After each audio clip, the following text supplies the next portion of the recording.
where to relocate. Now, I want to try to make a YouTube video on this, just a few minutes, but the truth is we could talk about it for a full day.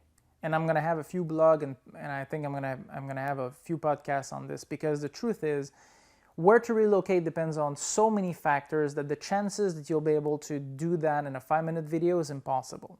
Now let's just cover what I'm gonna tell you on other videos, so you can link to it in the description below, and then after that probably like go on that path, because I have videos on how to live in all the country I personally lived in. So there's a lot of countries there because I lived all over the world, so I'll be able to just guide you there, and also business all over the world. All right, so what to look for, first of all, okay, it depends where you are from. So if you look at, for example, I was talking to a friend of mine at the United Nations, where when they do recruit people, even now today for internship, they even look at where the person has been before, where the person is from, in order to be able to know if they will even integrate. And it's true, it's not a joke, okay? So I'm Canadian. If I had moved right away to Lebanon the first day before I actually did my path of, let's say, going to France, Switzerland, and Philippines, and China, and Hong Kong, and other countries I've lived in before I arrived in Lebanon, in Beirut, and I arrived there in the worst of the war in Beirut. A lot of the bombings and the biggest issues in Beirut in the recent years. I would not have been able to integrate there. Okay, it's as simple as that. I would have freaked out and go back home. Okay. Now I'm used to it, it's fine. Syria, whatever, Africa, no issues, okay? But back in those days, I would not have been able to do that. I have friends of mine that I've traveled with to Mongolia who brought boxes and boxes and boxes of food, like Nutri-Grain bars and stuff like that, because they thought they would never be able to eat the food over there. They've never had anything else than chicken, beef, and pork, and rice, and that's it, and even fish is somewhat a challenge. So going there and eating raw meat, or like having non-refrigerated meat and stuff like that, and other things of the sort, is a bit tough. Okay, eating pigeon or basically live grubs, it was a bit of a challenge. So that's my point. You have to have, this is the first thing for your integration, and I just finished a video on integration a few minutes ago. So I will say that it is true that the integration starts with you. Okay, if you're able to integrate easily somewhere, then that's fine.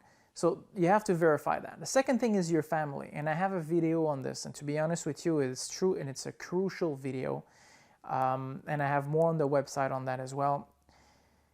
Your family needs to integrate with you, or you can scrap your life altogether.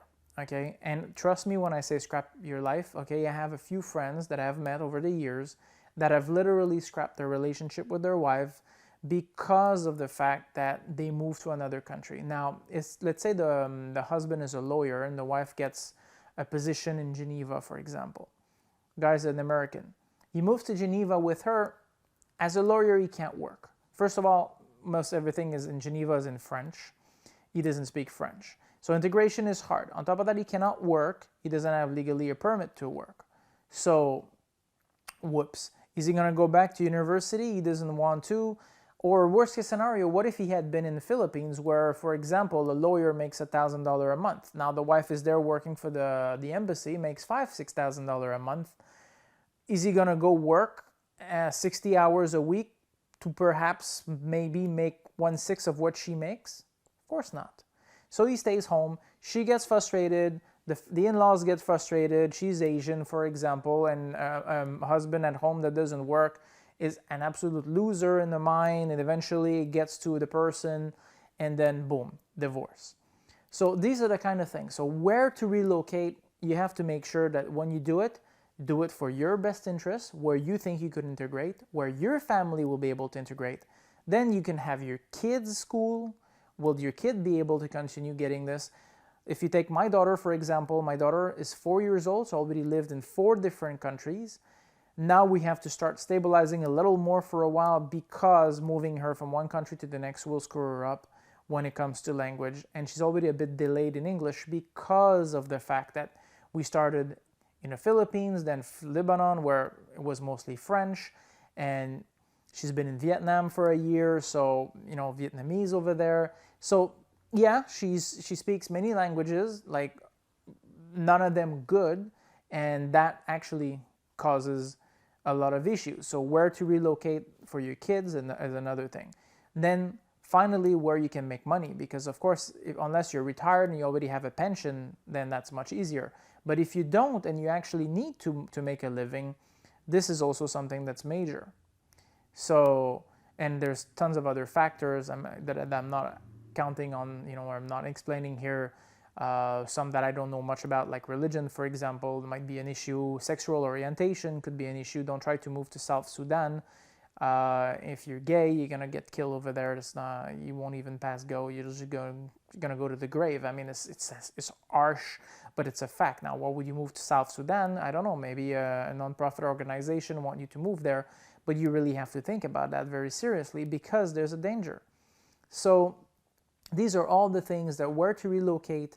Really, you make a checklist and answer every single point that you can answer as much as possible and verify yes or no it matches with you.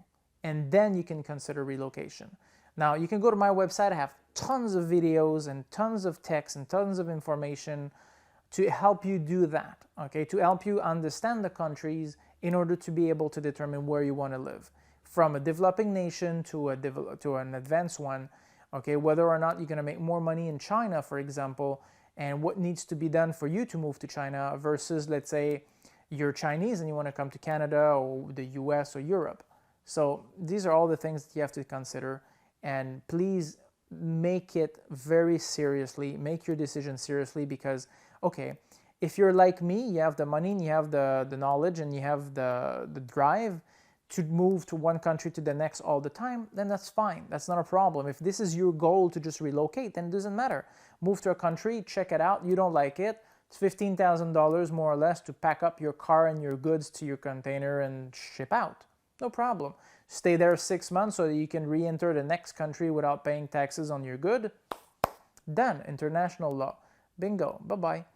But if you don't have that ability or that desire, think twice, man, because honestly, once you've moved to one country, especially if you spent years to get a visa to or a permanent residency or a citizenship to that country, once you're there, you really, really want to make sure that you stay there. Okay, and this is an issue that a lot of people don't consider. They spend years to try to go into a country they've never even been to.